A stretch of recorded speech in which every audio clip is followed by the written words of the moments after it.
toda persona que tiene al día de hoy un teléfono celular es un potencial generador de contenidos o violador de contenidos. ¿Cómo llega este contacto con Juan Gabriel? Con Don Alberto, el boom que existió fue a partir del 2012 y pues no se hurta, se hereda, ¿no? Entonces ahí fue donde decidió no pagar y revocarme. ¿Qué? ¿Cómo es posible? O sea, ¿no le pagó por sus servicios? No. O sea, sí era una realidad que Luis Miguel no daba la pensión, pero porque no tenía, porque sí entró en una bancarrota. Bueno, no sé si no tenía, pero no pagaba. ¿Qué pasa con el papá ya de una vez que se demanda y sigue sin pagar? ¿Cuál es la consecuencia? Sí, podrían existir medidas de apremio en donde lo pueden arrestar. A mí en el 19 me diagnostican cáncer. Se me quema la garganta, me quedo mudo, ya no hablaba, ya no tenía pelo, todo lo hacía con un pizarrón. ¿En algún momento el licenciado Guillermo Pous sintió que se iba a morir?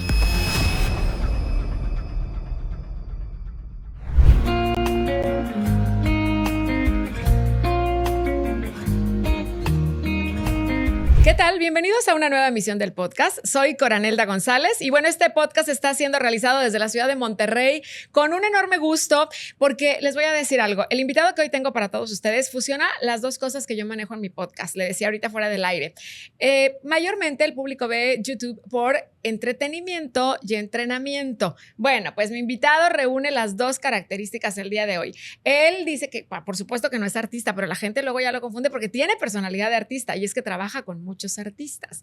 Hoy les voy a decir de qué vamos a estar hablando en este podcast. Estaremos cara a cara con el licenciado Guillermo Pous Fernández. Él es abogado egresado del Centro de Estudios Universitarios con estudios en especialización en propiedad intelectual por parte de la Universidad Panamericana, certificado como experto en derechos de autor y derechos conexos por parte de la Organización de las Naciones Unidas para la Educación, la Ciencia y la Cultura. Tiene más de 25 años ejerciendo, ahorita él me corregirá, y bueno, ha llevado por su especialidad, precisamente por eso, casos muy importantes de diversas figuras y celebridades del ambiente artístico. Entre otras, bueno, pues ha trabajado de la mano del señor Juan Gabriel y su familia con Jenny Rivera, Vicente Fernández, Paco Stanley, María Félix, la doña Araceli Arámbula, Joan Sebastián, Kay del Castillo y muchas celebridades más. Hoy en el podcast, el licenciado Guillermo Pous. Bienvenido. Muchas gracias, Cora. Gracias a usted, licenciado. Hacemos un ejercicio aquí en el programa y ustedes, bueno, pues una personalidad también muy reconocida, hasta como celebridad. ¿Qué opinión le merece? No, celebridades mis clientes, yo no. A mí me toca representarlos. Y que lo ven mucho de repente, pues en la pantalla, precisamente porque representan muchas celebridades. Y aquí hacemos un ejercicio y cara a cara, los artistas con los que nos sentamos, los invitados especiales, especialistas en diversos temas, siempre nos dicen, bueno, pues cara a cara, ¿quién está detrás de la celebridad o de la persona pública? ¿Quién es y cómo es el licenciado Guillermo Pous fuera de tribunales, de la justicia, de la ley, de los derechos de autor? ¿Cómo es Guillermo Pous? Una persona absolutamente común y corriente, fachosa, tranquila, relajada, papá de 2 niñas, esposo de una espectacular mujer, que le gusta andar en bici, trata de ayudar a la gente, especialmente a niños. Tengo una buena causa para ayudar a niños con cáncer y amante de los animales. Muy bien. ¿Qué lo lleva por este camino, licenciado?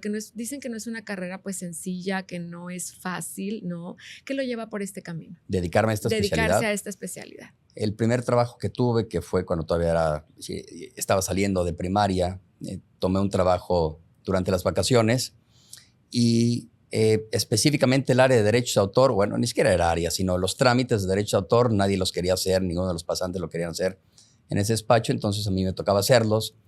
Fui autodidacta, aprendí y me seguí, me empezó a llamar la atención la materia y así fue en cada ocasión que pedía trabajo para tener actividades durante las vacaciones y me empecé a involucrar un poco más, claro, a un nivel absolutamente principiante, sin mayor trascendencia. Me llamó la atención la materia y fue cuando decidí empezar a estudiar la carrera de Derecho que quería dedicarme a ello. Ok, ¿qué son los derechos de autor para quien no lo tenga muy claro y que hoy nos esté escuchando o viendo en el podcast? Es la protección que le va a dar el Estado a los creadores de obra, en términos prácticos. Es decir, la protección que va a tener la persona que escribe una obra, una obra literaria, a la que pinta un cuadro, a la que toma una fotografía, al que desarrolla un programa de cómputo, al que crea una obra arquitectónica. Es decir, esa protección que le van a dar, que va a tener respecto a esas obras. Ok, ¿y por qué es tan importante para los creadores de contenido, este tipo de contenido, los derechos de autor?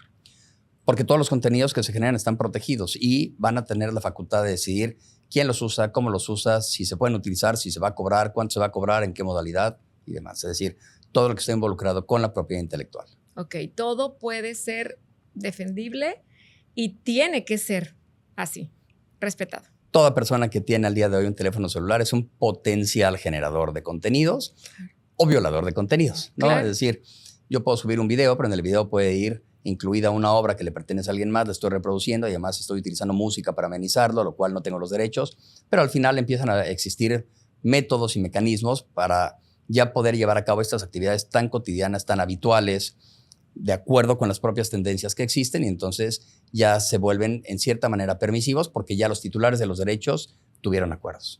Qué interesante. Vamos a ir hablando mucho de este tema porque hoy día, como decía usted, cualquiera que tiene un celular, pues puede ser un creador de contenido, pero también un violador de contenido. Y si hay penas, si hay cárcel, si hay multas a quien viola esos derechos. Sí, dependiendo del tipo de actividad. Si el extremo, la cárcel es, si usted reproduce una canción que no tuviera la licencia para hacerlo, es muy común, por ejemplo, en alguna plataforma, en YouTube, se la bajan y punto, ¿no? O deja de monetizar. No es que formalmente vayan a presentar una demanda o una denuncia en contra de usted, sino inicialmente existen métodos para evitar esta violación de derechos sin autorización. Claro, ya va dependiendo del nivel de la violación Correcto. de los derechos Y de de quién autor. lo haga también, ¿no? Y de quién lo haga. ¿A quién le pertenece la obra, por ejemplo, cuando se lleva a la pantalla la historia de un libro? Sí, si usted tiene el libro y alguien quiere hacer una adaptación para guión cinematográfico, al productor, es decir, el productor compra los derechos respecto de ese libro, contrata a un escritor para que desarrolle el guión cinematográfico. En base a ese guión, contrata al director, al cinefotógrafo, hace el casting, tiene al elenco, al músico para que tenga toda la pieza incidental, puede adquirir también derechos fonográficos de canciones ya existentes, crea toda la película en su conjunto y el productor realizador es quien tiene los derechos en relación con la obra ya creada, con el contenido total. Lo que no significa que sea dueño de cada uno de los derechos que pueden estar involucrados. O sí, pero por lo menos en su conjunto lo es. Ok. De repente vemos ahora, hoy en día me toca mucho en la radio, en la música, ¿no? Ya todo es colaboraciones, hay feat por todos lados. Y cuando son varios artistas ahí, ¿le pertenece el derecho de autor a todos los que se pongan como participantes en la letra? El que canta es artista-intérprete, es decir, él solamente tiene derecho en relación con lo que cantó, con su interpretación. Uh-huh. Quien crea la obra, la música, la parte lírica y la literaria será autor y es quien debe dar la autorización para que sea utilizada, reproducida y producida. Ok. ¿Qué tipo de contenido, digamos, sí está protegido y cuál no? Hay una lista de obras que reconoce el derecho autoral, obras fotográficas, obras pictóricas, obras de dibujo, programas de cómputo, obras arquitectónicas, de diseño gráfico, textil, literarias, cinematográficas, audiovisuales, es decir, dependiendo del tipo de obra.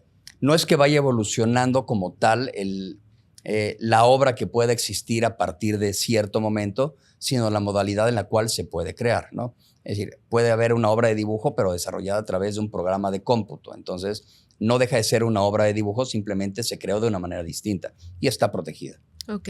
Entremos en todo este contexto así teórico un poco para que la gente vaya comprendiendo un poquito y el por qué luego se va por esta vertiente y es que lo contratan a lo mejor, no sé, sin querer, queriendo, por casualidad, tantas celebridades y lo importante de esto, ¿no? ¿Cuáles son los pasos básicos que debe seguir un creador de contenido, un artista, un tal? Porque anteriormente pasaba y yo me he sentado con muchos artistas y me dicen, ¿puedes creer que pues no se llama así porque la compañía nos quitó el nombre? ¿O puedes creer que nos pasó esto con tal canción? Y son en mil historias de artistas de hoy muy conocidos y que no quiero decir los nombres, que pues no les pertenecía nada, bueno, ni el nombre. Lo primero es proteger su nombre, es decir, el nombre artístico, ya sea de la agrupación o de la persona, pero tienen que tener protegido su nombre. Deben tener una reserva, deben tener una marca. Teniendo eso, que es lo que los va a identificar y posicionar frente al público consumidor de sus contenidos, pues si además de ellos son compositores, registrar sus piezas, ¿no? ¿Qué suele suceder? Que en muchas ocasiones, con tal de que alguien los firme, una compañía discográfica, con tal de que los firme, ceden absolutamente todo o acceden absolutamente todo lo que le están proponiendo, ¿no? Ni siquiera revisan. Trascienden en la industria, trascienden en el negocio y cuando quieren independizarse o cambiarse de compañía es cuando resulta que no pueden hacerlo o no en las condiciones que ellos pretendían. ¿Algún caso que usted recuerde que tenga así muy, pero que usted tenga así como muy presente que digo, que podemos mencionar porque a lo mejor fue público? Hay casos totalmente públicos. Caifanes y Jaguares, Sí. ¿no? Onda Vaselina, OV7. Pero sí existieron, por ejemplo, ahí demandas, o sea, En de por Caifanes y medio. Jaguares, sí, claro. Sí, Es ¿verdad? decir, por una parte se tenía la reserva, la tenía Alejandro Markovich, y la otra que era la marca, hasta donde recuerdo, la tenía Saúl Hernández, junto con la disquera. Cuando viene la separación, es que existe este litigio. Al final, a pesar de que ganan y conservan la marca y la reserva, Caifanes, por parte de Saúl y de la disquera, deciden cambiar a Jaguares. Pero ellos tenían ese derecho, ¿no? Claro. Onda Vaselina y OV7 era de Julissa. De Julissa. Pero sí hubo una demanda de por medio para... Hasta donde recuerdo, no hubo demanda, sino simplemente ella conservaba los derechos del nombre y por eso lo cambiaron para presentarse como agrupación. Porque no se pueden presentar. Sí. Por ejemplo, ¿cómo se manejan los derechos de autor cuando alguien usa una obra sin permiso en redes sociales o en YouTube? ¿Ahí qué sucede? Una canción, por ejemplo. Por ejemplo. Es decir, si alguien utiliza la canción para amenizar su video, independientemente de qué tipo de producción sea, lo más común es que los motores de búsqueda e identificación de las compañías discográficas, una vez que lo detectan, pueden hacerle un mute, y si se continúa utilizando, la propia compañía discográfica o el titular de los derechos envía la notificación a YouTube para que bajen ese contenido de manera íntegra. Todo es como paulatinamente, o sea, no hay nada... Se puede hacer así, o Ajá. si quieren demandar de inicio porque alguien lo utilizó sin autorización, sacan una fe de hechos, tienen una constancia y después pueden demandar. Procede. Sí, claro. Ok, ¿qué papel juega la IA? Es muy importante hoy la inteligencia artificial. O sea, ¿quién ostenta los derechos de autor sobre el trabajo generado por la IA, por ejemplo? Primero hay que identificar si la obra es plenamente creada por inteligencia artificial, es decir, en su totalidad, o existe un trabajo previo, hay una obra, y después, a través o con inteligencia artificial, se modifica la obra hasta obtener un resultado específico y concreto, el resultado final. No es que se convierta esta herramienta en coautora de la obra o en autora, porque además la condición del derecho de autor es que el autor solamente puede ser una persona física, porque es quien tiene sentimientos, emociones, tendencia, inspiración, conocimiento. Una persona moral o la inteligencia artificial no lo tiene, ¿no? Solamente el autor. Entonces, al día de hoy, como aplica, y es la misma pregunta que me hicieron en la ponencia de la mañana, ¿quién va a tener estos derechos? Bueno, en principio es quien se ostenta como autor, ¿no? Y aquí viene también la parte ética, de decir, efectivamente soy el autor porque yo la generé, yo llevé a cabo la creación de la obra, o fue a través o con ayuda o plenamente realizada. Ok, si es con la ayuda de inteligencia. Obviamente se anuncia, se menciona, Tendría pero que hacerse, ¿no? Autor, sí, porque me decían también esta mañana que teníamos una conversación con un artista que se ha visto mermado, esto es real, dije, bueno, la noche voy a estar con el licenciado Guillermo Pozo, ahorita le pregunto, en el marco legal actual para la creación de contenidos que protege la propiedad intelectual, ¿sí se ha visto mermado con todo esto? Mira, por ejemplo, en el sindicato de escritores en California, después del paro que hicieron, determinaron que para evitar el desplazamiento de escritores en obras audiovisuales, no se permitía utilizar la inteligencia artificial más que, según recuerdo, en un 20% máximo. ¿Por qué? Porque si no, se empezaban a generar estos contenidos, se empezaban a crear las obras o los guiones a través de inteligencia artificial, sí, y se desplazaba a los escritores. Pues sí. Es que ya ahí, o sea...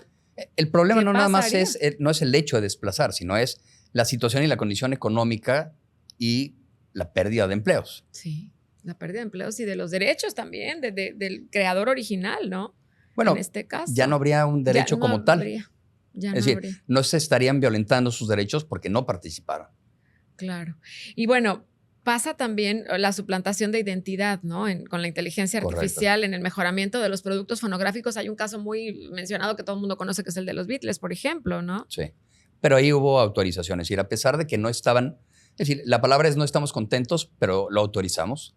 Okay. ¿No? Que eso fue lo que sucedió. Que fue uno de los integrantes, o sea, que fue Paul McCartney. Sir Paul McCartney decide mejorar la voz de John Lennon. Y de esta manera sí es permisible. Sí, porque además quien era dueño del track no lo era la sucesión de John Lennon. Entonces, simplemente quien era dueño, quien era titular de los derechos, decide a través de la tecnología mejorarla para que comercialmente pudiera ser más atractivo, ¿no? ¿no? O por lo menos era lo que se pensaba. Era el objetivo principal, Correcto. ¿no? De mejorarla, como ahora el tema que se encontraron de José José. Lo desempolvaron y entonces ahorita con todo lo que hay, la tecnología. Que antes era simplemente remasterizar. Era llamado remasterizar. Pero hoy, ¿qué ventajas ve el licenciado Guillermo Pou sobre ventajas y desventajas sobre todo lo que está pues implicando la IA precisamente en los derechos de autor, también para los derechos de autor? Es decir, tecnológicamente me parece que no debe haber ninguna desventaja, que sigue evolucionando la inteligencia artificial, ¿no? Profesionalmente o económicamente es en donde se puede ver mermado cierto sector de la industria, dependiendo para lo que se utilice. Un ejemplo que le puedo poner nada más para entender cómo puede evitarse o desplazar a una persona. No es lo mismo quien cobra el boleto del estacionamiento y con la mano o con el brazo levanta la pluma, a que uno se presenta en una máquina, paga y después mete el boleto en la maquinita y se levanta la pluma. Es decir, ya eliminamos un empleo, es decir, ya no existe ese capital humano. Lástima, pero sí está pasando. Pero, por ejemplo, ahorita los críticos se preocupan mucho de que la tecnología, la IA, pues nos rebasa y se utiliza para crear nuevas versiones de los mismos artistas sin su consentimiento. Pero como... No, bueno, eso es ilegal. La suplantación de identidad, es de eso la explotación de la imagen, la clonación de la voz, eso es ilegal. Ahí sí, ahí sí no es posible. Es posible, es ilegal si se hace sin la autorización, ¿no? Ahí habrá que marcar la diferencia. Si yo pretendo, le voy a poner un ejemplo que acabo de platicar. En el 1977, cuando sale la primera película de Star Wars, se contrata al actor que va a interpretar a Darth Vader, ¿no? Un británico. Entonces, su voz no imponía. ¿Qué es lo que hace el ingeniero de audio al manejar toda la consola y empezar a hacer el track? Primero le quería dar un toque específico a la imagen del personaje. Entonces, con un tanque de oxígeno para bucear, empieza a hacer la respiración típica con la que se identifica Darth Vader. Es decir, usted lo puede identificar sin verlo y sin que hable, simplemente con la respiración profunda y en eco. Utiliza el tanque y se graba.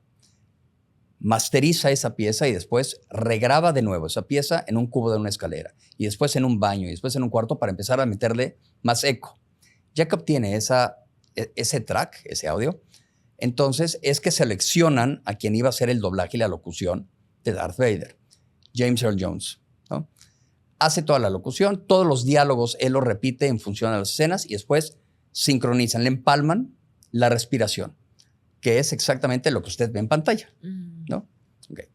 Y lo ve en la primera y en la segunda película, en donde no le dan crédito porque así lo solicita James Earl Jones, es decir, solicita que no se le dé el crédito como el actor, sino hasta la tercera la gente sabe quién era la voz de Darth Vader. Bueno, solamente participó en esas 3 entregas de toda la saga. ¿Qué sucede con la muerte de esta persona en pasado mes de septiembre? ¿Se quedó afónico, se quedó mudo Darth Vader si pretendieran sacar una nueva película? No, porque los derechos de la voz pertenecen a la imagen de un personaje y él fue contratado para desarrollar o generar o participar en la locución para un personaje. Es decir, no era la persona, era un personaje. No era su voz real ni su voz habitual. Era la voz específicamente creada, generada con la tesitura, con el tono, con la inflexión para ese personaje, con todos los demás elementos que en esa época permitían para obtener el resultado que conocemos. Si hoy quisieran volver a sacar una saga o cualquier participación de Darth Vader, pueden clonar esa voz porque no era la de la persona, era la del personaje. Y pertenece a los derechos de Entonces están explotando, si bien es uno de los atributos de una persona, pertenecían a un personaje por la manera en la que fue contratado. Eso es válido. Okay. Si yo pretendo, a usted, la quiero contratar para un comercial de radio y la cotización que me manda no la acepto por el costo, y yo con inteligencia artificial clono su voz para hacer creer a la gente, es decir, un sound alike, eso es ilegal. Totalmente. Si bien la voz no está protegida como tal, sí es un atributo de la imagen. Y si es identificable y se utiliza con fines de lucro dolosamente para inducir al error, es que se puede iniciar una acción. Claro, porque de eso vive la persona, aunque correcto, no esté registrada, como decíamos. No, la voz no se registra. La voz se registra la marca, el nombre, exacto, y la voz no la puedes registrar. Ahí sí está implicando un delito, ¿no? Básicamente. Hablando de los famosos, a ver, ¿qué caso, licenciado Guillermo? ¿Estoy bien en 25 años de trayectoria? desde el 96. Sí, porque de repente decían, ¿verdad? En Wikipedia dice una cosa, luego en las entrevistas se dicen otras, dice contando profesionalmente desde tal fecha, pero pues sí, o sea, ejerciendo. Y en esta especialidad que lo ha llevado por coincidencia, diosidencia, casualidad a trabajar con tantas celebridades, ¿usted lo veía venir? Supe que la primera No, claro personalidad que no. era ¿quién? Edith Márquez, es muy amiga mía y la quiero muchísimo. Fue la primera artista que le Juan Gabriel comparto. fue el primero. Juan Es decir, Gabriel. Juan Gabriel en la primera etapa. Ya. Y Edith Márquez habrá sido de las primeras, claro, también por ahí del 99 a lo mejor. Ok. ¿Cómo llega este contacto con Juan Gabriel, este primer contacto? Porque pues si bien era especialista en este tema, no había llegado una figura y llega pues nada menos que uno de los más grandes. Para el despacho en el que yo trabajaba, quien era mi jefe en ese momento lo representaba. Él había salido de viaje. Por la condición que se daba en ese momento, tuve que yo atender una junta. Me lo presentan, lo atiendo, empiezo a trabajar para él en lo que regresaba mi jefe de viaje. Y viene toda la etapa del litigio en contra de BMG, en donde se recupera su catálogo. Ese fue el primer acercamiento que tuve con don Alberto. Okay. Habrá sido del 98 al 2000, 2002, por ahí, más o menos. Después se interrumpe, cambia de manager, tiene otro, cambia de abogado, y es hasta que regrese en el 2010 o en el 2012 que comienzo ya a trabajar yo formalmente con él y para él. Pasó, sí, una década, ¿no? Sí. Una década. ¿Qué implica en su trayectoria en cuanto a la imagen con tantas personalidades, tantas celebridades que decir que Guillermo Pous te lleve un caso es garantía de éxito, es garantía de que el caso lo vas a ganar? O sea, porque eso es lo que me han dicho a mí muchas personalidades también y lo que hemos visto en este trayecto. Sería muy arrogante decir que es garantía, sería falso también. Pero lo que sí les puedo decir es que con todos los recursos que se tienen, se hace lo mejor y lo necesario para que obtengan lo que quieren. Ok, y como desde ese momento que tuve en el contacto con Juan Gabriel, o sea, sí lo ve como que Alberto Aguilera como una estrella en su carrera para la continuidad con más celebridades. Sí, claro, y quién no podría presumir eso. Totalmente, o sea, sí, digamos que fue Juan Gabriel el que luego ya lo postra ahí bajo la lupa y de ahí se vinieron dando contratos con más figuras. Es decir, con don Alberto el boom que existió fue a partir del 2012, más o menos a partir del 2012, porque es cuando viene este resurgimiento, graba el disco de Mis 43 en Bellas Artes, graba Duetos 1, graba Duetos 2, muere, me había designado Albacea y vienen toda esta serie de litigios.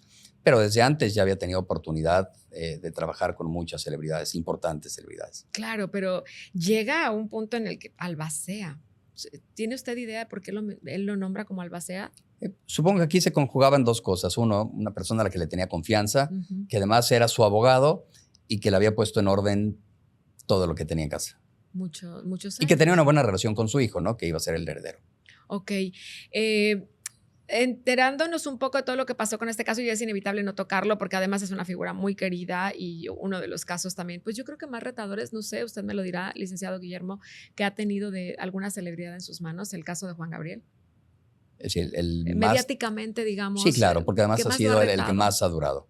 Sí, es decir, la pura sucesión, el tiempo que yo la llevé, fueron 6 años. Ajá. ¿No? Los resultados fueron impecables, los retos fueron grandes y valió la pena. Es decir, y todo lo que hubo en el Inter también fue complicado. ¿Y qué pasó ahí? ¿Por qué se acaba esta sinergia entre Iván y usted cuando lo denomina él como el único heredero y va todo bien, todo salió favorable? ¿Qué pasó?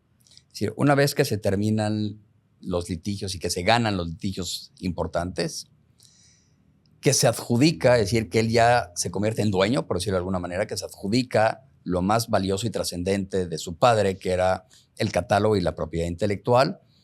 Ya lo demás, es decir, era simplemente acabar de poner en orden. Ese es el momento en donde tiene que pagar. Y pues no se hurta, se hereda, ¿no? Entonces ahí fue donde decidió no pagar y revocarme. ¿Qué? Cara a cara, fuertes declaraciones. A ver, eso me queda así asombra. ¿Cómo es posible? O sea, ¿no le pagó por sus servicios? No. ¿Nunca? No. Y como abogado, ¿no puede usted hacer nada? Sí, claro, está demandado. O sea, todo el trámite durante todos los años no le pagó. No. Y luego acaba de decir una frase muy importante. No se hereda, se hurta. Juan No. Gabriel tenía esa fama. Sí, claro. Que yo nunca entendí. Pero o él sea, era el artista, él generaba el dinero. Ajá. El hijo no. Claro. Pero ninguno de los dos es justificable, ¿no? No, pero uno por lo menos entiende que él genera el dinero. El otro ni siquiera quería pagar por el dinero que no le había costado trabajo ganar, Claro. ni generar. Claro, pero en este caso, Juan Gabriel, era muy dadivoso. Yo me lo encontraba aquí en Monterrey, tenía una casa, usted debe saberlo, que parecía como una casa de playa al sur de la ciudad de Monterrey. 2 veces en el supermercado por la carretera nacional, ves a Juan Gabriel y dices, ¿qué está pasando? Y veíamos que era muy bondadoso, muy generoso, siempre, pero alguien adentro, ¿no? De la gente que estaba con él. Decía, pero es como extraño, o sea, no le gusta pagar. Pues le dije, en el súper no creo que se vaya a ir gratis, ¿no? En el súper sí, me dice, Sí, pero él sabía. a la gente que trabaja con él. Sí, él tenía un dicho, además lo decía desprendidamente, es decir, ¿por qué tengo que pagar yo si lo único que hago es darle alegría a la gente, ¿no? Uh-huh. Ese mismo dicho lo tenía para no pagar impuestos y ese mismo dicho lo llevó a estar preso. A estar en la cárcel. ¿Usted le tocó esa etapa? No, eso fue en el 2000. A mí no me tocó esa etapa. Okay. A mí me tocó solucionar todo lo que generó y la consecuencia de esa etapa a partir de la sucesión. Pero eso ocurrió en el 2000. Ok, entonces, hasta el momento la situación con su hijo, con Iván Aguilera, está, pues digamos que en stand-by, está demandado, pero lo Correcto. que me acaba de dejar a mí así como impactada totalmente, y seguramente al público también, es que usted no recibió un solo centavo, un peso, por ninguno de los trámites en todo este tiempo. El albacea solamente cobra una vez que adjudica y se cierra la sucesión. Esa es la condición única. Es decir, es la condición regular, ¿no? Ajá. Esta fue muy larga, por eso. Sí, claro, porque a veces cobran los abogados por un porcentaje, ¿no? Después Pero aquí, es decir, aquí se conjugaban dos cosas, el abogado y el albacea. Un albacea no forzosamente tiene que ser abogado. Sí, el albacea tendría que ser en todo caso una persona de confianza o que conociera de qué se tratan las cosas. Cierto. Aquí se conjugaban las dos. El que era el abogado resultó ser el albacea. Le era mucho más fácil, mucho más práctico y operativamente mejor. Claro. Pues sí, tenía todo en uno. ¿Cree usted que haya sido como pactado por Juan Gabriel, que estaba acostumbrado a no pagarte? No, él va a ser no. el albacea y tú al final te quedas con todo y no le pagas, se No. me hace muy maquiavélico. No, de ninguna manera. ¿Verdad? ¿Y por qué? ¿A qué se debe? ¿Qué explicación da Iván? No la tengo, no tengo la explicación. No hay una explicación del por qué el pago está en litigio, digamos, desde Correcto. hace ¿cuántos años? A mí me revocó como albacea en el 22. 22. Y usted está llevando el caso usted mismo como su Junto con propio- otros abogados que tampoco les pagó. Ay, van 2 años, pero se soluciona. Sí, claro, Díganos va a llegar que la sí, fecha. porque decimos si el abogado pues, no puede resolver que le paguen, Va a llegar. estamos mal todos, ¿no? Va a llegar la fecha. Va a llegar la fecha. ¿Qué es lo que usted aprende de este caso y de esta situación con todo esto vivido? En el Nada, caso es decir, específico de Juan Gabriel y de esto que pasó con su hijo. fuera del tema que no me pagaron, todo fue positivo. Es decir, todo fue un reto, todo fue experiencia, todo fue enseñanza. No hay absolutamente nada del que pueda quejarme. No, digo, el aprendizaje más grande que le deja, ¿no? Fue enriquecedor, evidentemente. Es decir, ¿cuál fue la experiencia más valiosa Exacto. forzosamente relacionada con Juan Gabriel o durante este tiempo? No, hablo ahorita me dirá del aprendizaje que tuvo de la figura de Juan Gabriel. No, me gustaría saber el aprendizaje que tuvo de esta situación que vivió y al final decir lo que menos te esperas. Te resolví todo, pero que no me pagues, creo que es algo que no veías venir. Bueno, es que se juntaron varias cosas. Fue la sucesión del 16 al 22, ¿ok? Pero llegó, es decir, a mí en el 19 me diagnostican cáncer y después vino la pandemia, entonces, es decir, fueron varias cosas las que hubo. Yo me mudé de país, luego me diagnostican cáncer, luego viene la pandemia y luego me revocan. No me acordaba que En este inter, es decir, a mí me diagnosticaron 2 tumores, en el 22, en el 19 y en el 22, ¿no? Entonces, uno no se podía extirpar, el otro sí se pudo, ¿no? En uno fue un tratamiento muy agresivo, muy largo, con muchas secuelas, y después vino la pandemia. En el otro se pudo extirpar el tumor, estaban en lugares distintos. Y todo esto fue en el mismo periodo de llevar la sucesión. Dios santo. O sea, pero ni aún viendo toda esta... Bueno, porque claro que la vio. Claro no que la no supo. ¿No? De esta situación. Yo no le dije a nadie que tenía cáncer. Lo llevé solo el tratamiento. Wow. Fue hasta que terminé. Ya, pero estaba en medio de esto y cuando él decide no pagarle, ¿usted ya había liberado el cáncer? Ya. Ya estaba. Es decir, a mí me revoca en agosto del 22 y el segundo tumor me lo extirpan, me lo diagnostican en octubre del 22. ¿Y qué aprendió de todo esto cuando al final le dicen, no te voy a pagar? No, nunca se lo puede esperar. La relación que teníamos era cordial, era buena, era cercana. Entonces, ¿qué tanto pudo haber pasado por su cabeza? Que no podemos pecar de confiados también. Pero tampoco podemos tratar igual a todos, ¿no? Por uno solo. Exacto. Y de Juan Gabriel, ¿qué aprendió todo este tiempo? ¿Cuál es el aprendizaje que le deja, digamos que como ser humano? Absolutamente en términos personales, más allá de la opinión que pudiera tener mucha gente respecto de él, el trato que daba o la forma en la que se comportaba, conmigo era una persona gentil y educada. O sea, era una persona respetuosa y muy educada. Jamás hubo una falta de respeto, como en ocasiones muchos dicen que pudo haber sido complicado en su carácter, conmigo jamás, ¿no? Siempre. Sí. Para termina usted la relación con él y digamos que ahora que nos estamos enterando de esta situación que es lamentable que sucede, ¿es el caso sí más fuerte o de mayor impacto que ha llevado con alguna celebridad? Sí, me parece que sí. Sí, Es decir, ¿verdad? por todo lo que involucraba, por todo lo que existió, por quienes decían que eran hijos, por quienes decían que los otros no eran hijos, por las propiedades que decían que eran de uno y resultaban ser de otro, por todo lo que encontré investigando y haciendo inventarios, lo que se sabía, lo que no se sabía, lo que se imaginaba, lo que se suponía, lo que yo me voy a llevar a la tumba. ¿Por qué? Cuéntenos, que había unos cuartos secretos, que descubrí unos cuartos secretos y que había Sí. muchas cosas ahí en la casa de Juan Gabriel de Rivera Maya. No, ¿De en San dónde? Miguel de De Allende, San Miguel en de su Allende. rancho. Ajá. Vi por ahí algún comentario que usted llegó a hacer, que se encontraron, no cuartos oscuros, cuartos secretos Sí. de Juan Gabriel. Sí, sí, sí. ¿Hubo algo que le causara un mayor impacto? Que hubiera un cuarto secreto.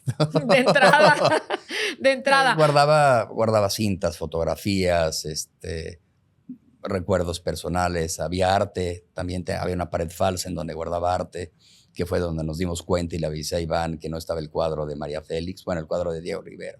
El tan mencionado cuadro que se supone que tenía Juan Gabriel en su poder. Exacto. No estaba en ninguna parte de la casa. No ahí en donde él decía. Ya. ¿Y ese cuadro dónde está ahora? En algún lado. ¿No sabe? Sí sabe. Sí, sí sé. Pero no se puede comentar. No.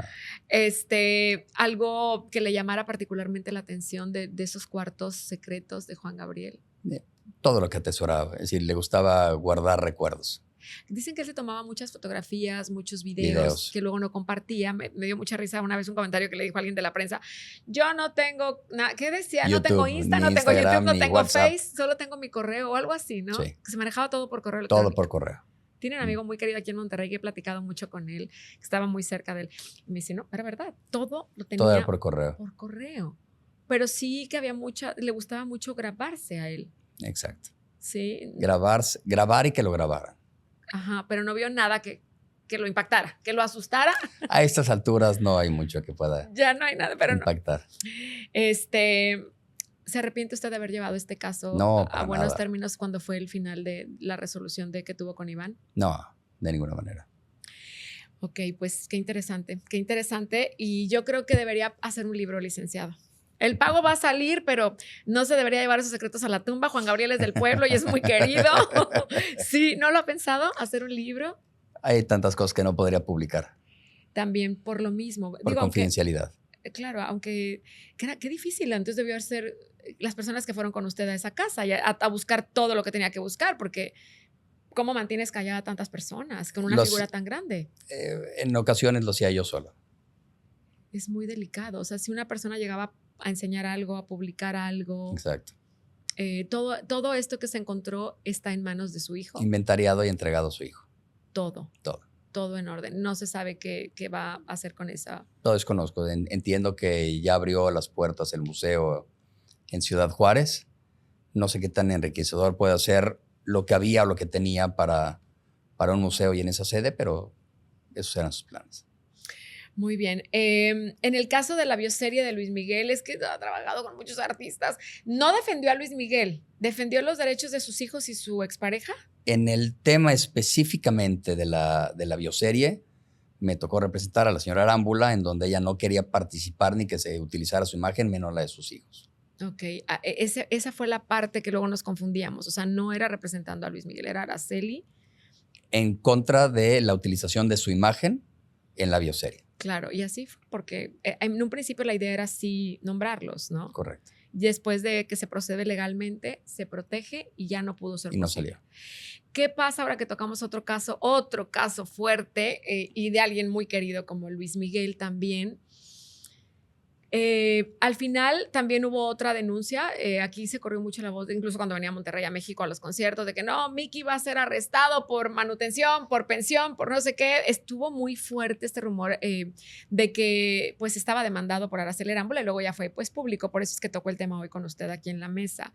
¿Qué final tuvo? Sí. La señora Arámbula directamente, ella y con su oficina, solucionaron el tema. Siempre fue a favor de los niños, es decir, lo que ella buscaba es que le dieran lo que le correspondía para los niños, nada pedía para ella, y de esa manera se cerró. Sí, por eso fue siempre tan discreta, tan prudente, tan moderada. Nunca hubo un solo comentario y todo se manejó con un sigilo impecable. Totalmente, pero al final sí había una demanda contra Luis Miguel por pensión de alimentos. Lo que existía era el reclamo formal, claro, para que cubriera los gastos, porque además no era que que hubiera interrumpido los gastos, sino que le pagara, ¿no? Quien en realidad cubría todos los gastos para los menores era la señora Arámbula. O sea, desde la infancia, desde bebés hasta la fecha. Se interrumpió en algún momento, es decir, cuando viene la bioserie, se cubre todo lo que estaba adeudado y después de la bioserie se vuelve a dar esta situación de retraso en el pago. De dejar de pagar. O sea, sí era una realidad que Luis Miguel no daba la pensión, pero porque no tenía, porque sí entró en una bancarrota hasta que hacen la serie y entonces recibe dinero y entonces paga. Bueno, no sé si no tenía, pero no pagaba. Ajá, por un buen lapso. Y finalmente esto llegó a buen término. Ya todo está, manejado directamente por la señora Arámbula al final. Ya está al corriente con sus hijos. Quiero suponer.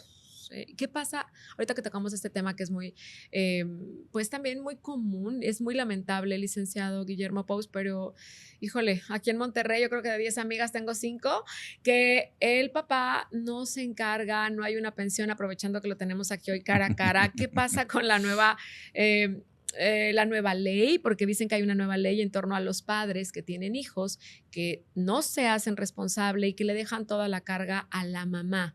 ¿Qué pasa si la mamá no demanda y el papá va por la libre y tiene años sin dar una pensión alimenticia a sus hijos? Tienen que demandarlo. Hay que demandar. Es decir, hay que demandar para obligarlo a que pague retroactivamente y las sanciones pueden ser, es decir, considerables. Pero lo que tienen que hacer no es nada más quejarse, sino demandar. Ok. Se hace una demanda. Por el pago de la pensión alimenticia a favor de los menores y el resto de los gastos, correcto. ¿Cuánto tarda este proceso? Dependiendo de cómo esté estructurada, de qué tan sencillo sea notificarlo, de qué tan accesible pueda ser la posible negociación entre las partes. No hay un calendario que lo pueda definir. Ok, ¿qué pasa con el papá ya de una vez que se demanda y sigue sin pagar? ¿Cuál es la consecuencia? Sí, podrían existir medidas de apremio en donde lo pueden arrestar. Puede ser arrestado. Correcto. Mientras tenga el hijo reconocido y no se está haciendo cargo de su educación, de su alimento, de su vestuario. De médicos, esparcimiento, vivienda, alimentos, todo. Y mientras la mamá compruebe que ella se está haciendo cargo de todo. Bueno, alguien se tendría que estar haciendo cargo, ¿no? Generalmente. Sin importar quién sea, pero no lo es quien debería. Exacto. Cuando no es quien debería, puede ir a la prisión. Y también lo que hay que identificar es esto. ¿Está obligado a pagar pensión? Sí, siempre y cuando él hubiera sido siempre el generador de los recursos para mantener el hogar. Si quien es su esposa, que ahora están separados, también generaba desde un inicio, es decir, también está obligada a generar o a procurar los recursos para mantener el hogar y a los menores, ¿no? Y ahora también, si el esposo, si el hombre fuera quien no tiene recursos, quien no trabajaba y quien mantenía era la esposa, es la esposa la que tiene que pagar la pensión. No nos diga eso, Lick, se nos nombre. Ahorita nos está dando así un infarto al miocardio. Bueno, a ver, ¿En dónde está la igualdad de género? No, Lick, pero a ver, si los dos trabajan, el 50-50 y los dos mantenían la casa y todo, o sea. No tendrían que darse pensión, nada más hacerse cargo de los menores. De los menores. Ahí sí hay una sanción para el papá. Es que se lo digo porque aquí en México, bueno, usted debe saberlo, ¿verdad? No sé qué porcentaje, si usted tenga estadísticas en México, ¿cuántas madres solteras hay sosteniendo a sus hijos porque el papá no se hace responsable? Bueno, no tengo la estadística, sí no tengo, pero es muy común. Pero también es igual de común que no lo demanden. Sí. Los hijos acaban convirtiéndose en moneda de cambio. Sí. En ocasiones el pleito, la amedrentación que puede haber por parte de uno o del otro, ¿eh? No hablo solo del hombre a la mujer, sino de la mujer al hombre, es lo que provoca que no quieran demandar o que lo dejen así y de repente puede haber el pago de pensión y de repente no. Es decir, también hay que romper con ese bloque cultural. Sí, y que es irregular, ¿no? También de repente, entonces no dejarlo ahí, dar por sentado que mañana se va a arreglar, mañana va a cambiar, o sea, Exacto. no, tiene que ser legalmente. Sí. Bueno, aprovechando porque estos casos hay muchos. ¿Qué otro caso? Bueno, otro de los casos que también fue muy sonado fue el de María Félix, el de la Sí. doña. ¿Usted trataba ahí con su familia? Con el heredero universal, don Luis Martínez de Anda, quien trabajó para ella desde muy joven, resultó ser el heredero universal.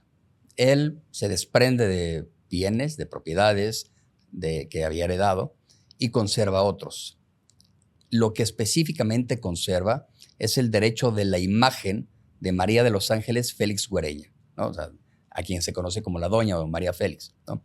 Él cede el resto de los derechos a una persona que tiene 2 empresas que se dedican a comercializar productos a través de las marcas La Doña o María Félix, y con esto genera recursos. Pero específicamente lo que corresponde a la imagen de María Félix le sigue perteneciendo a don Luis Martínez de Anda. Tan es así que pudo negociar los derechos para que Televisa sacara una serie, ¿no? Sí, claro. ¿Y a qué atribuye, licenciado? Digo, ya en otro orden de ideas, pero que no es legal, pero dices, ¿cómo con tanto dinero una mujer tan querida, tan amada, tan bella, tan idolatrada? O sea, qué ironía de la vida, hacer tanto dinero, generar tanta riqueza y no tener a nadie. O sea, No tenía quien dejárselo. A nadie. O sea, y su hijo había muerto. Sí, y se lo dejas a un empleado. Su hijo, el actor Enrique Álvarez Félix. Y se lo dejas a un empleado. Se lo dejó a don Luis, que trabajó con ella desde que tenía 18 años. Comenzó como su chofer y al final acabó siendo como su asistente personal, su confidente. Y era la única persona cercana que tenía. En realidad era la persona cercana. Wow. O sea, sí. Él dio su vida, digamos, entera, ¿no? A estar con María Félix. Creo que fueron 8 años los que estuvo con ella. Ah, bueno, entonces no fue tanto. No. O sea, entró joven a trabajar de chofer y luego fue creciendo de puesto. Sí. 8 años y hereda todo. Los derechos y está millonario. Pues no sé si está millonario, pero heredó. No sabemos si lo supo manejar bien, pero qué suertudo fue.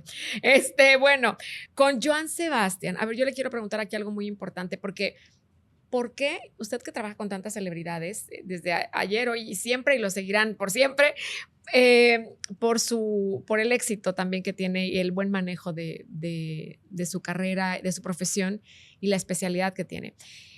¿Por qué una persona como Joan Sebastián, que está enterado de que tiene un cáncer en los huesos y que le llevó muchos años y estar tratando de sanar esta enfermedad, puede dejar a su familia sin un testamento? Es una cuestión cultural. Es una cuestión absolutamente cultural. El tema de decir, no quiero dejar testamento, no quiero hacer mi testamento porque es de mala suerte o no quiero. Hay tantas razones, ¿no? O lo que puede decir otra persona, decir, olvídese de una celebridad de estas. No lo quiero hacer porque no tengo nada que dejar. Al día siguiente puedes comprar un billete de lotería, sacártela y ya tienes algo que dejar, ¿no? Sí. O puedes heredar sin saberlo. Sí. Entonces, lo más común es que identifiquen cualquier pretexto para no hacerlo. Lo más sencillo es hacerlo. Se evitan problemas y por lo menos se trata o se busca cumplir la voluntad de quien lo hizo. Ok. En el caso del licenciado Guillermo, ¿cómo apoya usted a la familia? Yo tuve contacto inicial, es decir, yo he estado en diferentes etapas. Primero tuve contacto con la familia a través de la albacea, de Baltasar Fitz, y me pidió nada más que le ayudara o que le enseñara a estructurar como yo lo había hecho con toda la sucesión de don Alberto. Le expliqué, me dijo qué propiedades tenían, cuáles derechos habían, le dije la manera en la que tenía que operar y al final decidió trabajar con otro abogado por razones personales. Y después yo empecé a trabajar y me asocié con un abogado que representa a la hija de Joan Sebastián, que vive en McAllen, y quien es a quien judicialmente le dieron el control de todos los bienes. Entonces, pues me tocó estar, es decir, por una parte, no es que haya trabajado ni haya sido contratado, sino por una relación personal, le di asesoría a la albacea de Joan Sebastián, a quien designaba, porque además lo designó el juez. Y por otra parte me tocó trabajar o me tocó participar respecto de todos los bienes que existían con el abogado que representa a la hija que le dieron la administración de los bienes. Ya. Eso es por parte de Joan Sebastián, ya no tiene nada que ver con su hijo, con Maribel, con nada No, de lo que jamás está trabajé pasando, con ellos. de lo que está pasando No. ahora, ¿no? Con Paco Stanley, que pues, son 25 años y vuelven a revivir ahorita la historia y con todo esto que está pasando y lo que pasó en la Casa de los Famosos también y con el triunfo de Mario Besares y demás. ¿Usted estuvo involucrado nada referente a la muerte de Paco, sino cuando ya se hace la bioserie? Tengo entendido. Sí, exactamente. Es decir, a mí me contrata la familia para que lo represente en la negociación de los derechos biográficos y de imagen frente a la productora y a la plataforma. Se avanza, se logra una buena negociación, pero por razones absolutamente personales, y eso habrá que reconocérselo a la familia, deciden no continuar, es decir, deciden no participar más allá de oponerse propiamente o de una manera formal a la producción de la bioserie. Pero además ya había salido el documental o ya estaba por salir el documental de ViX y dejan de participar. Ellos iban a ser parte de toda esta producción para darle más o menos la imagen de la bioserie oficial, ¿no? Deciden hacerse a un lado y la productora continúa junto con la plataforma y es lo que vimos una vez que lo publicaron. Hemos hablado de algunos casos que con los 25 años de trayectoria que tiene el licenciado Pous, que son mediáticos, que son públicos, que son del conocimiento precisamente de la audiencia. ¿Por qué? Porque involucran a celebridades. En el caso de lo que decíamos de Juan Gabriel, que fue un caso muy retador, pero que a final de cuentas usted logró pues llegar todo a buen término a final y con éxito. Durante 6 años todo lo que se requería en esta herencia de Juan Gabriel y todo lo que sucedió. La pensión de alimentos por Luis Miguel pagó la pensión Miki al final de cuentas, todo lo que Joan Sebastián, todo lo que estamos escuchando ahorita. Y en 1000 casos que ha llevado que no corresponden a celebridades, seguramente también victoriosos. Pero yo le quiero preguntar hoy, licenciado Guillermo Pous, cara a cara, la batalla más grande y la batalla más importante que usted ha ganado, sin lugar a dudas, quiero yo pensar que es contra el cáncer. Ah, claro. Sí. ¿Cómo fue para un hombre tan fuerte que defiende a las personas, que encara la vida, que en apariencia es así, un hombre con mucha fortaleza y con mucho carácter, cuando le dan la noticia de que tiene cáncer? ¿Cómo lo recibe? Para explicárselo rápidamente, es decir, comencé con un dolor de oído, fui al otorrino, me dijo que no tenía nada, fui al dentista, me revisó, me dijo que no tenía nada, me dieron un calmante para dormir. Ya que terminé el tratamiento, regresa el dolor, me dan otro calmante, termino el tratamiento, regresa, comienzo con un cosquilleo en la lengua, voy a ver a un neurólogo, me hace estudios, tiene los resultados, me dice que tengo un tumor, pero que tengo que ver a un oncólogo. Hasta ese momento es que se entera mi familia, yo había hecho todo esto para no preocuparlos solo. El tumor en donde yo lo tenía, este primer tumor en el 2019, lo tenía en la faringe, en la base de la lengua, no se podía extirpar, tenían que hacer una biopsia primero. Hacen la biopsia, tarda una semana el resultado, me dicen que es cáncer. Y por el tratamiento que tenía que tener, eran radiaciones y quimioterapias, pero además me tenían que alimentar con sonda porque se iba a quemar la garganta, entonces se me iba a cerrar y era la única manera de nutrirme y de hidratarme. Comienza todo esto, se me quema la garganta, me quedo mudo, me empiezo a alimentar por la sonda, empiezo con reflujo, se tapa la sonda, me la cambian, me hacen otra cirugía, me la ubican, se vuelve a tapar, comienzo con principios de deshidratación y de anemia, se me colapsa un riñón, me vuelven a cambiar la sonda, me la ponen directo al intestino, pero yo ya traía un monitor goteando las 24 horas de alimentación, ya no hablaba, ya no tenía pelo, todo lo hacía con un pizarrón. Y ese fue el lapso en donde yo seguía con la sucesión y comienza la pandemia. Ay, ¿con la sucesión de lo de Juan Gabriel? Sí, claro. ¿En medio de todo eso? Sí.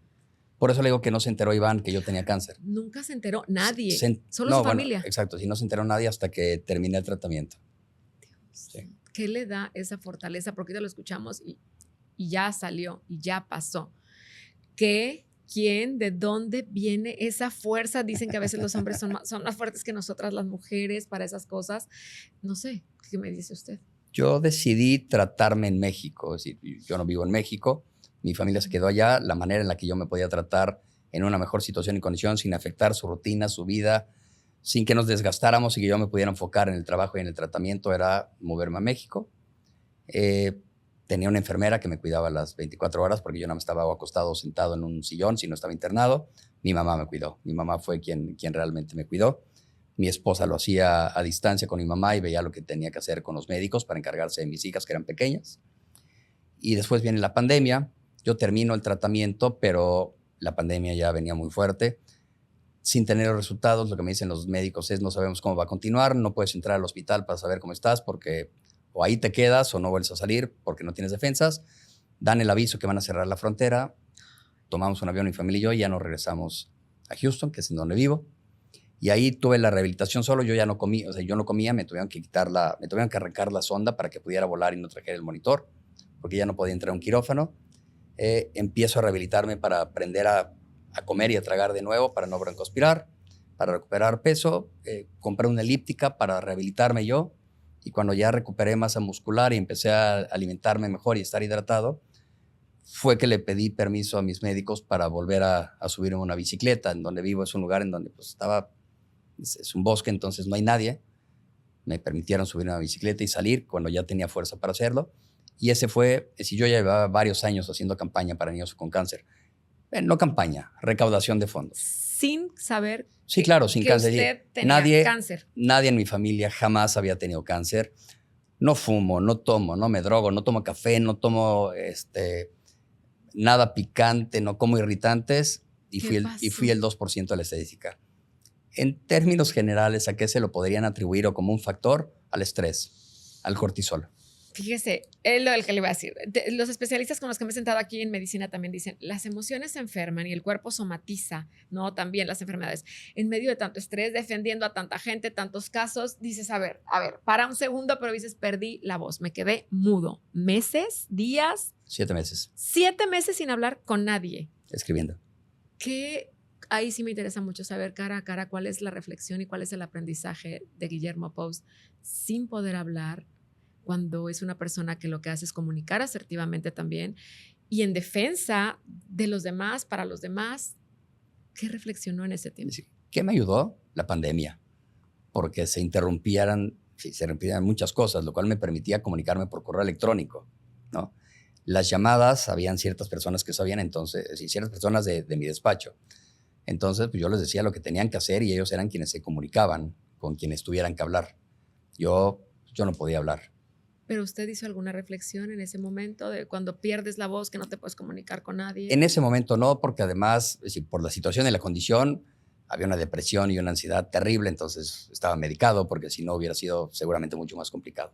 ¿En algún momento, licenciado Guillermo Pous, sintió que se iba a morir? No, no lo pensé. Nunca. No. Se lo pregunto porque hay personas que seguramente están atravesando por una condición, no sé, es igual, parecida, similar o simplemente con un diagnóstico de cáncer. Cuando a uno le dicen tienes cáncer, es natural. Hoy ya no es sinónimo de muerte. No, pero es natural que uno piense, me voy a morir, aunque no es sinónimo de muerte, es correcto. Pero piensas a veces por naturaleza, tengo cáncer, o sea, me voy a ir, o cuántos meses, o cuántos años, ¿no? Porque te bloqueas, ¿no? El primer diagnóstico que me dieron antes de la biopsia, sino simplemente con los estudios de la neuróloga, es un pequeño tumor de 2 centímetros en una etapa 1. Cuando ya me hicieron la biopsia, era un tumor más grande, era de poco más de 2 centímetros, y estaba en una transición de etapa 3 a 4, es decir, la última etapa es la 4. Pero me dijeron que por lo menos con el tratamiento, que siendo muy agresivo, iniciándolo de inmediato, la probabilidad era muy buena, ¿no? Entonces, tampoco tenía opción. Actitud, exacto. Buena actitud y hacer lo que haya que hacer, ¿no? Ante la vida. ¿Cambió la vida del licenciado Guillermo Sí, claro. Pous, personal y profesional? Menos aprensivo, claro. Mucho menos aprensivo, más relajado, poco más tolerante. Creo que eso nos puede ayudar a todos. O sea, como persona, sí cambió mucho. O sea, como su esencia. Sí. Ya no se estresa, ya no se enoja. Sí me estreso, sí me enojo, pero sé elegir esas batallas. Sí, y antes no. Antes era muy aprensivo. Antes iba por todas como fuera. Sí, o sea, sí se considera un hombre de carácter fuerte. Me parece que sí. Ya hoy cambiaron las cosas. Sí. ¿Qué mensaje le podría dar a las personas que hoy están atravesando por esta enfermedad? que confíen y crean en la ciencia y en la medicina, principalmente. Que se apeguen a sus valores, a sus principios, pero que no hagan a un lado ni la ciencia ni la medicina. O por lo menos es lo que a mí me mantuvo así, ¿no?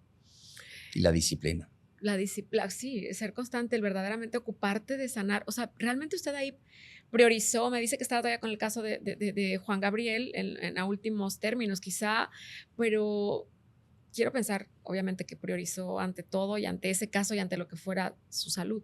No sé si lo hice correctamente dándole esa prioridad, pero no fallé a mi tratamiento.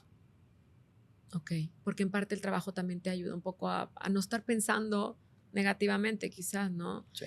Ahora, hay algo muy positivo de todo esto, porque sé que a la voz, cuando usted cuenta lo que le pasa a muchas celebridades, que es con quienes trabaja con tantas celebridades, se unen al apoyo de una campaña para los niños en la lucha contra el cáncer. Y había yo leído por ahí que, no sé, como 300 celebridades habían hecho donativos y tal, que... Aparte de la enfermedad, ¿qué lo lleva a hacer un movimiento más grande, más masivo para apoyar a los niños con cáncer? Este es el 5º año en el que hago una campaña de este tipo. Cada vez se suman más celebridades desinteresadamente. Se recaudaron alrededor de $7.400.000 e históricamente, desde que he participado, han sido más o menos $60 millones. Sí, todo para niños con cáncer. En Estados Unidos. Bueno, la institución está en Estados Unidos, pero atienden a... No le ponen nacionalidad al niño. Claro. Atienden a cualquier niño de cualquier parte del mundo, de cualquier nacionalidad. Basta con que hagan el papeleo y si resulta de estas personas seleccionadas por las características y las condiciones, se hacen cargo absolutamente de todo, incluyendo a la familia. Ahorita me iba a platicar algo, licenciado, que yo le pregunto, ¿qué lo lleva ahora a adentrarse más a hacer algo más formal, más institucional, digamos, también, y a involucrar a más celebridades y hacer una labor, no sé, yo creo que ya se convirtió como en una misión de vida por los niños que tienen cáncer? Cuando yo estaba en tratamiento, yo iba de lunes a viernes a las 7 de la mañana. Ese es uno de los horarios más concurridos, porque es el horario que cuando hay cierto tipo de ayuda a los padres que no tienen los recursos a los niños, es el horario que les asignan para que los niños, saliendo de ahí, en ocasiones pueden ir a la escuela o los papás se vayan a trabajar.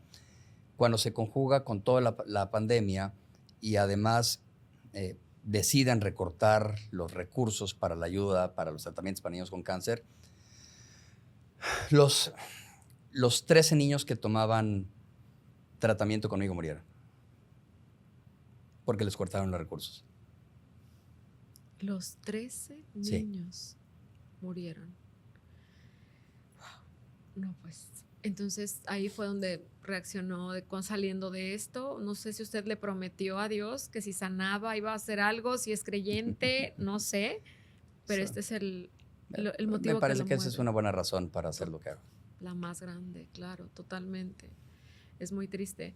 Y en este contexto, ¿sí hizo usted alguna promesa? Porque siento que es como un milagro. Su vida hoy es un milagro. O sea, cáncer en la lengua, primeramente. En la base de la lengua y después en el pulmón. Luego en el pulmón. ¿No hay trasplante de pulmón? No, nada más me cortaron un pedazo de pulmón y ya. Nada más. O sea, es muy fuerte y hoy está muy bien. ¿Cómo está hoy su salud? Lo vemos muy bien. Bien. Me mantengo haciendo ejercicio, me mantengo ocupado y le bajé el estrés. Totalmente. ¿Y el cáncer está erradicado por completo? Sigo en remisión, sigo con un tratamiento. Tengo que internarme en noviembre para hacerme estudios, pero bien. Ok, pero hoy se siente bien. Sí. ¿Qué es lo más importante hoy en su vida? La salud. Mucha gente, que ironía la vida, ¿no? Dices la salud y luego te volteas y te vas. La salud porque ya lo entendí.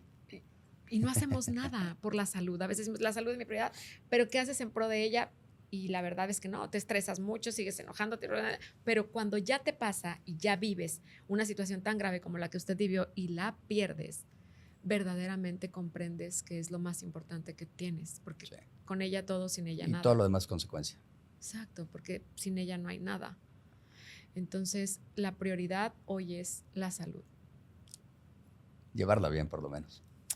¿Se ve usted en este camino profesionalmente, laboralmente hablando, ejerciendo su profesión todavía por muchos años más. Uy, sí, eso espero. Sí, no lo llevó esto a decir, me voy a retirar y ya voy a vivir, porque de repente trabajamos tanto y nos olvidamos de vivir. Ya hay una canción que dice eso, me olvidé de vivir, de Julio Iglesias, y nos olvidamos. Y entonces de repente llega una etapa en la vida en la que ya hiciste un patrimonio, ya pasaste por todas, ya fuiste por todas, y le pasó, y todas se ganaron, y de repente se perdió lo más importante. No, esto no lo ha llevado a decir, voy a parar a tal fecha, en tal edad, y voy a dedicarme a vivir. Me gusta tanto mi trabajo y es tan divertido que no lo quiero dejar. Porque es divertido, además. Ok. Entonces, me gusta, lo disfruto, lo sigo haciendo. Sí. De aquí hasta que Dios preste vida. Supongo. Todavía, hasta hoy sí. Muy bien. Estuvo usted hoy en la ciudad de Monterrey. Desde Monterrey estamos haciendo este podcast para el mundo, a través del canal de YouTube y en Spotify también. Y pues bueno, por último si tiene pensado usted hacer un libro sobre toda esta historia de vida, porque es una carrera exitosa laboralmente y sobre todo una carrera victoriosa donde la batalla más importante que un abogado ha podido ganar es contra el cáncer por y para su vida. Si escribiera ese libro seguramente no se podría publicar por tanta anécdota confidencial que hay.